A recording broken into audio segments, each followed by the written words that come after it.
Қайырлы күн, қалдарыңыз қалай? Мен бір фирменный бу қазан қолданып көрейін деп жатырмын. Ол үшін біз астына қазір көрсетем. Астына 2 бокал су құйдық. Су мөлшері міне осылай тұр. Мына су қайнайды, ішіне кипяток сияқты.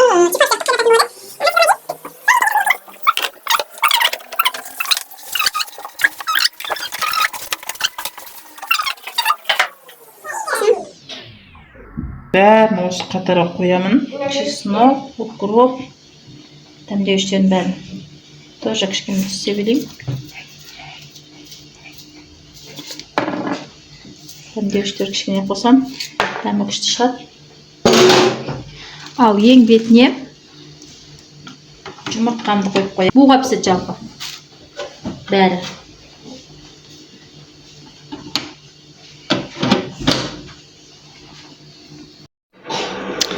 Қытай тілін білмеген екен, басып, өшетін екен, бәрі пісіп шығу керек.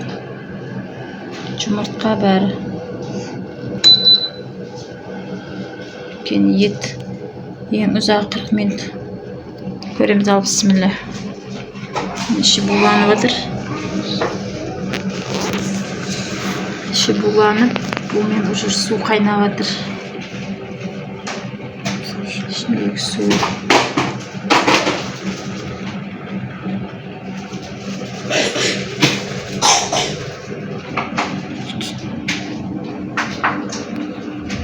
Ал астамды болсын. Диеталық бұл қазанда буға пісетін тамақ. Міне сигнал беріп жатыр. Пісті деп. Сигнал береді екен.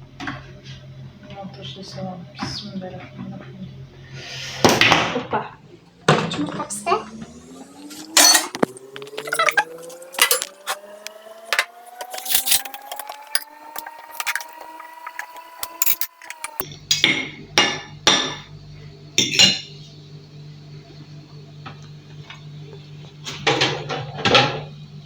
Ет те пісті.